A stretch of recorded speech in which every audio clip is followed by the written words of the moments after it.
এটা উপনিৰ্বাচন সমাগত কি ধৰণে এতিয়া ইতিমধ্যে আমি সমগ্ৰ উপনিৰ্বাচনটো আমাৰ যিহেতু 5খন বিধানসভা নিৰ্বাচন হ'ব প্ৰায় ভাৰতবৰ্ষত 39খনৰ হ'ব 39খন বিধানসভাৰ উপনিৰ্বাচন হ'বলৈ গৈ আছে আৰু নিৰ্বাচন আয়োগে যেতিয়া ইলেকশ্যন ঘোষণা কৰিব আমি আমাৰ মিত্ৰগোষ্ঠী আমি প্ৰস্তুত আছোঁ অসমতো আমাৰ এজন সাধাৰণ সম্পাদকক দায়িত্ব দি গোটেই উপনিৰ্বাচনটো মনিটৰিং কৰাৰ কাৰণে পৰ্যবেক্ষণ কৰাৰ কাৰণে এজনক দায়িত্ব দিছোঁ লগতে প্ৰতিটো বিধানসভাৰ কাৰণে আমি 3জনকৈ জ্যেষ্ঠ নেতাক দায়িত্ব দিছোঁ তেওঁলোকৰ সমন্বিত প্ৰচেষ্টাত ইতিমধ্যে আমাৰ যোৱা সপ্তাহত এখন সভা হৈ গৈছে আৰু অহা 4 আগষ্টত যিটো আমাৰ বৰ্ধিত কাৰ্যনিৰ্বাহক সভা হ'বলৈ গৈ আছে তাতো এই বিষয়টো চৰ্চা হ'ব এমপি নিৰ্বাচনত এইবাৰ কংগ্ৰেছে কৈছে তেখেতসকলৰ কিছু ভাল হৈছে গতিকে তাৰে সুবাদতে এই যি উপনিৰ্বাচন চাওক 2026 আহি আছে বিধানসভা চৰকাৰ কোনে গম পায় শপত কোনে ল'ব তেতিয়া গম পাব তেওঁলোকে এতিয়াতো গম নাপায় বিৰোধীত থকা দলসমূহৰ মাজতো আসনক লৈ অলপমান খেলিমেলি লাগিছে মই বিৰোধী চাওক আমাৰ কথা হ'ল আমাৰ মিত্ৰতা যিটো আছে বিৰোধী লগ লাগিও নোৱাৰিলে ভাঙিও নোৱাৰেতো নোৱাৰে ইতিমধ্যে 4খন আমাৰ কনফাৰ্ম আছে আমি এতিয়া চামগুৰি যিটো সমষ্টি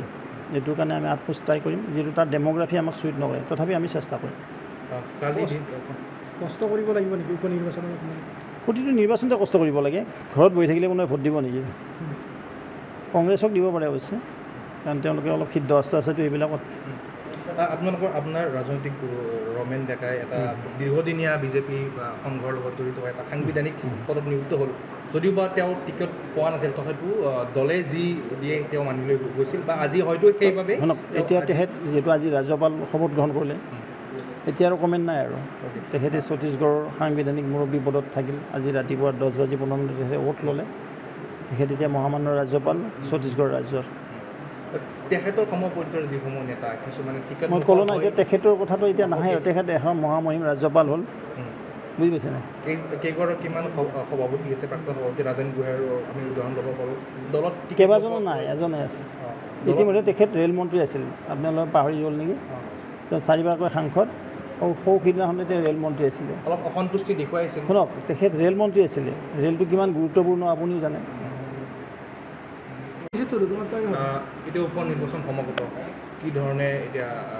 ইতিমধ্যে আমি সমগ্ৰ উপনিৰ্বাচনটো আমাৰ যিহেতু 5খন বিধানসভা নিৰ্বাচন হ'ব প্ৰায় ভাৰতবৰ্ষত 39খনৰ হ'ব 39খন বিধানসভাৰ উপনিৰ্বাচন হ'বলৈ গৈ আছে আৰু নিৰ্বাচন আয়োগে যেতিয়া ইলেকশ্যন ঘোষণা কৰিব আমি আমাৰ মিত্ৰগোষ্ঠী আমি প্ৰস্তুত আছোঁ অসমতো আমাৰ এজন সাধাৰণ সম্পাদকক দায়িত্ব দি গোটেই উপনিৰ্বাচনটো মনিটৰিং কৰাৰ কাৰণে পৰ্যবেক্ষণ কৰাৰ কাৰণে এজনক দায়িত্ব দিছোঁ লগতে প্ৰতিটো বিধানসভাৰ কাৰণে আমি 3জনকৈ জ্যেষ্ঠ নেতাক দায়িত্ব দিছোঁ তেওঁলোকৰ সমন্বিত প্ৰচেষ্টাত ইতিমধ্যে আমাৰ যোৱা সপ্তাহত এখন সভা হৈ গৈছে আৰু অহা 4 আগষ্টত যিটো আমাৰ বৰ্ধিত কাৰ্যনিৰ্বাহক সভা হ'বলৈ গৈ আছে তাতো এই বিষয়টো চৰ্চা হ'ব এমপি নিৰ্বাচনত এইবাৰ কংগ্ৰেছে কৈছে তেখেতসকলৰ কিছু ভাল হৈছে গতিকে তাৰে সুবাদতে এই যি উপনিৰ্বাচন চাওক 2026 আহি আছে বিধানসভা চৰকাৰ কোনে গম পায় শপত কোনে ল'ব তেতিয়া গম পাব তেওঁলোকে এতিয়াতো গম নাপায়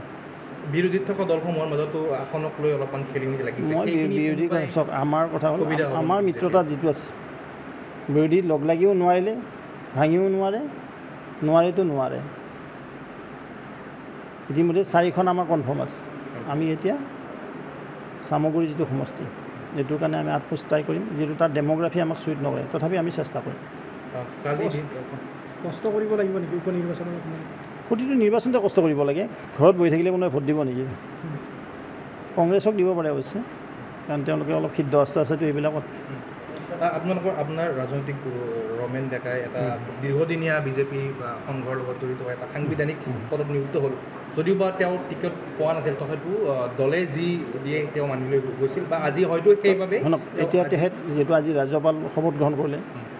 এতিয়া আৰু কমেণ্ট নাই আৰু তেখেতে ছত্তীশগড়ৰ সাংবিধানিক মুৰব্বী পদত থাকিল আজি ৰাতিপুৱা 10:15 তেখেতে ভোট ল'লে তেখেত এতিয়া মহামান্য ৰাজ্যপাল ছত্তীশগড় ৰাজ্যৰ তেখেতৰ সমপৰ্যায়ৰ যিসমূহ নেতা কিছুমানে টিকট মই ক'লোঁ না এতিয়া তেখেতৰ কথাটো এতিয়া নাহে আৰু তেখেত এখন মহামহিম ৰাজ্যপাল হ'ল বুজি পাইছে নাই